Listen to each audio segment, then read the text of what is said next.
For our function notation, more examples, we want to find f of -1 where f of x is equal to 2x squared minus 9. So go ahead and plug your -1 in wherever you see x. So f of -1, that's going to be 2 times -1 squared minus 9, and this will give us a 2 because -1 squared is a positive 1 minus 9, or -7. B, find f of -1 where we're given these ordered pairs. So we want to figure out what's f of -1.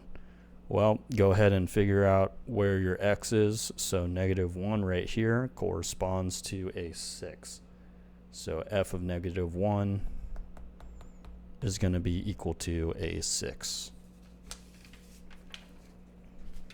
Now we're given a domain and range. We have a domain and we want to figure out what f of -1 is going to be.